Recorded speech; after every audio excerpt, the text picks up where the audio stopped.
Well ನಾವು let's go for updates. ಸಚಿವ ಜಮೀರ್ ಅಹಮದ್ ಖಾನ್ ಅವರಿಗೆ ಬಿಗ್ ಶಾಕ್.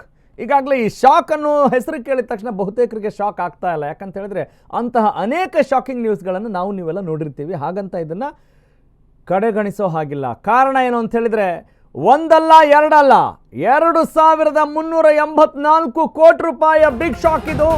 ಸಚಿವ ಜಮೀರ್ ಅಹಮದ್ ಖಾನ್ ಅವರಿಗೆ ಸಂಬಂಧಪಟ್ಟಂಥ ಸಂಚಲನ ಮೂಡಿಸುವಂತಹ ಸುದ್ದಿ. ಐ ರಿಪೀಟ್, ಒಂದಲ್ಲ ಎರಡಲ್ಲ 2384 ಕೋಟಿ ರೂಪಾಯಿ ಸಂಬಂಧಪಟ್ಟ ಹಾಗೆ ಬಿಗ್ ಶಾಕ್. ಇದು ಇಡೀ ರಾಜ್ಯವನ್ನೇ ಖುಷಿಯಾಗಿಸೋ ಸುದ್ದಿ ಅಲ್ಲ, ದಂಗಾಗಿಸುವಂತಹ ಸ್ಫೋಟಕ ಸುದ್ದಿ. ಸಚಿವರಿಗೆ ಸೇರಿದಂಥ ಟ್ರಾನ್ಸ್ಪೋರ್ಟ್ಗೆ ವಾಣಿಜ್ಯ ತೆರಿಗೆ ಸಮನ್ಸ್. ಸಚಿವರಿಗೆ ಸೇರಿದಂಥ ಟ್ರಾನ್ಸ್ಪೋರ್ಟ್ ಮತ್ತು ಗೂಡ್ಸ್ ವಾಹನಗಳ ಬಳಕೆ ನಕಲಿ ಬಿಲ್ ಸೃಷ್ಟಿ ಮಾಡಿ ಟಂಗ್ಸ್ಟನ್ ಕಾರ್ಬೈಡ್ ಸ್ಕ್ರ್ಯಾಪ್ ಸಾಗಾಟ ಆಗಿದೆ ಅನ್ನುವ ವಿಚಾರ ಈಗ ಬೇರೆಯ ಆಯಾಮವನ್ನ ಪಡೆದುಕೊಳ್ತಾ ಇದೆ. ಅಧಿಕಾರಿಗಳ ತಪಾಸಣೆ ವೇಳೆ ಬೆಳಕಿಗೆ ಬಂದಿದೆ ಮಹಾ ವಂಚನೆ. ನಕಲಿ ಬಿಲ್ ಸೃಷ್ಟಿ ಮಾಡಿ ಸರ್ಕಾರದ ಬೊಕ್ಕಸಕ್ಕೆ ಕೋಟಿ ಕೋಟಿ ರೂಪಾಯಿ ನಷ್ಟ ಮಾಡಿದ್ರ ಸಚಿವ ಜಮೀರ್ ಅಹಮದ್ ಖಾನ್.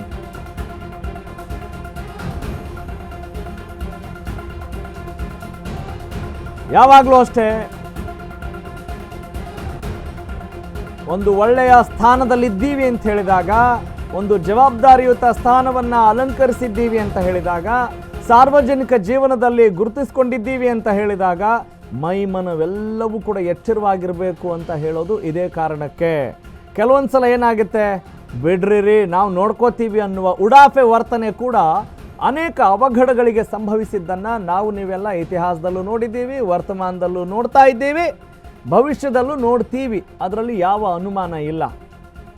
ಎಸ್, ಹಾಗಾದರೆ ಏನಾಯಿತು, ಯಾಕೆ ಈ ಸುದ್ದಿ ಇವತ್ತು ಸಂಚಲನ ಸೃಷ್ಟಿ ಮಾಡ್ತಾ ಇದೆ ಅಂತ ನಾವು ಹೇಳ್ತಾ ಇದ್ದೀವಿ ಅಂತ ಹೇಳಿದರೆ, ಸರ್ಕಾರದ ಬೊಕ್ಕಸಕ್ಕೆ ಅಂದರೆ ಜನರ ತೆರಿಗೆಗೆ. ಸರ್ಕಾರದ ಬೊಕ್ಕಸ ಬೇರೆ ಅಲ್ಲ, ನಮ್ಮ ಹಣ ಬೇರೆ ಅಲ್ಲ. ಸಾರ್ವಜನಿಕರೇ, ಸಾಮಾನ್ಯ ಜನರಿರ್ಬೋದು, ಅಸಾಮಾನ್ಯ ಜನರಿರ್ಬೋದು, ಬಲಾಢ್ಯರಿರ್ಬೋದು, ಬಡವರಿರ್ಬೋದು, ಯಾರೇ ಇರ್ಬೋದು, ಎಲ್ಲರಿಗೂ ಕೂಡ ಕಾನೂನು ಅಂತ ಹೇಳಿದಾಗ, ಸಾರ್ವಜನಿಕ ಜೀವನ ಅಂತ ಹೇಳಿದಾಗ ಎಲ್ಲರೂ ಕೂಡ ಒನ್ ಆ್ಯಂಡ್ ದ ಸೇಮ್. ಹೀಗಿರುವಾಗ ಅದು ಹೆಂಗ್ರಿ ಇಷ್ಟು ಲಾಸ್ ಆಯಿತು? ಇಲ್ಲಿ ಕೋಟಿ ಕೋಟಿ ರೂಪಾಯಿ ಸರ್ಕಾರದ ಬೊಕ್ಕಸಕ್ಕೆ ನಷ್ಟ ಮಾಡುವಂಥ ಅಧಿಕಾರ ಯಾರು ಕೊಟ್ಟರು ಅನ್ನುವ ಪ್ರಶ್ನೆ ಈಗ ಉದ್ಭವಿಸಿದೆ. ಅವ್ರು ಏನು ಮಾಡಿದ್ದಾರೆ, ಏನು ಕತೆ ಅನ್ನೋದ್ರ ಬಗ್ಗೆ ಮತ್ತಷ್ಟು ಡಿಟೇಲ್ಡ್ ಅಪ್ಡೇಟ್ ನೋಡ್ತಾ ಹೋಗೋಣ. Let's go for breaking update. Zameer Ahmed Khan ಅವರಿಂದ ಹಣದ ಲೆಕ್ಕ ಕೇಳಿದ್ದಾರೆ ಅಧಿಕಾರಿಗಳು. ಎಸ್, ಹೆಂಗ್ ಬಂತು, ಏನ್ ಕತೆ, ಏನಿದ್ರ ಹಕ್ಕಿಕತ್ತು ಎಲ್ಲವನ್ನು ವಿಚಾರಿಸಿದ್ದಾರೆ. ಗೂಡ್ಸ್ ಸಾಗಾಟದ ದಾಖಲೆಗಳಿರಬಹುದು, ಅದಕ್ಕೆ ಸಂಬಂಧಪಟ್ಟಂತ ಕ್ಲಾರಿಟಿ ನೀಡಬೇಕು ಅನ್ನುವ ಸಮನ್ಸ್ ಜಾರಿಯಾಗಿದೆ. ಮುಂದಿನ 15 ದಿನಗಳ ಒಳಗಾಗಿ ಉತ್ತರ ಕೊಡಬೇಕು ಅನ್ನುವ ಸಮನ್ಸ್ ಈಗ ಪ್ರಶ್ನೆಯನ್ನ ಕೇಳುವ ಹಾಗೆ ಮಾಡಿದೆ.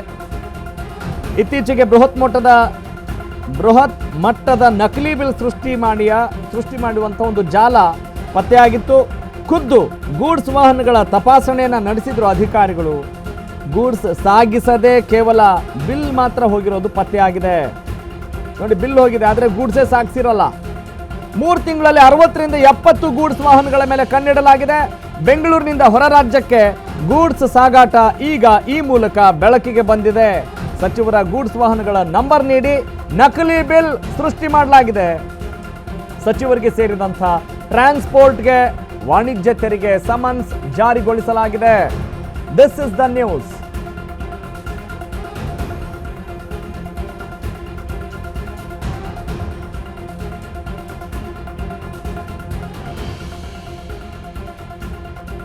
ನೋಡಿ, ವೀರಾವೇಶದಿಂದ ರಾಜಕಾರಣ ಮಾತಾಡೋದು ಬೇರೆ. ನಿಮ್ಮ ಥರ ಯಾರೂ ಕೆಲಸ ಮಾಡಿಲ್ಲ, ನಿಮ್ಮ ಥರ ಯಾರೂ ಇಲ್ಲ. ಅಫ್ಕೋರ್ಸ್ ಅವರವ್ರ ಪರವಾಗಿ ಬ್ಯಾಟ್ ಬೀಸೋದೆಲ್ಲವೂ ಕೂಡ ಸಹಜ, ಒಪ್ಪಿಕೊಳ್ಳೋಣ. ರಾಜಕಾರಣದ ವ್ಯವಸ್ಥೆ ಹೇಗಿದೆ ಅದಕ್ಕೆ ತಕ್ಕಾಗ ಅವರೇನೋ ಮಾತನಾಡ್ತಾ ಇರ್ತಾರೆ. ಆದರೆ ನೀವು ರಾಜಕಾರಣದ ನೆಪದಲ್ಲಿ ನಾವೇ ಅಧಿಕಾರದಲ್ಲಿದ್ದೀವಿ, ಏನು ಮಾಡಿದರೂ ನಡೆಯುತ್ತೆ ಅನ್ನುವ ಭಾವನೆ ಏನಾದರೂ ಇದ್ದರೆ ಆ ಭಾವನೆಗೆ ತಕ್ಕ ಪಾಠ ಕಲಿಸಬೇಕು ಅನ್ನುವ ಸಹಜ ಆಕ್ರೋಶ ಜನಮನದಲ್ಲಿದ್ದೇ ಇರುತ್ತೆ. ನಾವು ಏನು ಮಾಡಿದರೂ ನಡೆಯುತ್ತೆ ಅಂತ ಉಡಾಫೆಯಿಂದ ವರ್ತಿಸಬಾರ್ದು ಅನ್ನುವ ನಿಟ್ಟಿನಲ್ಲಿ ಈಗ ಅವರು ವರ್ತನೆ ಮಾಡಿದ್ದಾರೆ ಅಂತ ಹೇಳ್ತಾ ಇಲ್ಲ. ಇಫ್ ಇಫ್ ಆ್ಯಂಡ್ ಬಟ್ಸ್ ಮೇಲೆ. ಒಂದು ವೇಳೆ ಇಲ್ಲಿ ಹೀಗೆ ಆಗಿದ್ದರೆ, ಯಾಕಂತ ಹೇಳಿದ್ರೆ ಇವ್ರ ಮೇಲೆ ಆರೋಪ ಬಂದಿದೆ, ಈಗ ಲೆಕ್ಕದ ಅಧಿಕಾರಿಗಳು ಎಲ್ಲ ಡೀಟೇಲ್ ಕೊಡ್ರಿ ಅಂತ ಕೇಳ್ತಾ ಇದ್ದಾರೆ. ಅದೇನಾದರೂ ಅವರ ಆ ಆರೋಪ, ಅವರ ಆ ಸಂಶಯ, ಅವರ ಆ ಅನುಮಾನ ಏನಾದರೂ ನಿಜ ಆಗಿದ್ದರೆ he has to pay for that ಅನ್ನೋದು ಜನರ ಅಳಲು. ಜನರ ದೃಷ್ಟಿಕೋನದಿಂದ ನಾವು ಈ ಸುದ್ದಿನ ನಿಮ್ಮ ಮುಂದೆ ಯಾವಾಗಲೂ ಎಂದಿನಂತೆ ಇಡ್ತಾ ಇದ್ದೀವಿ.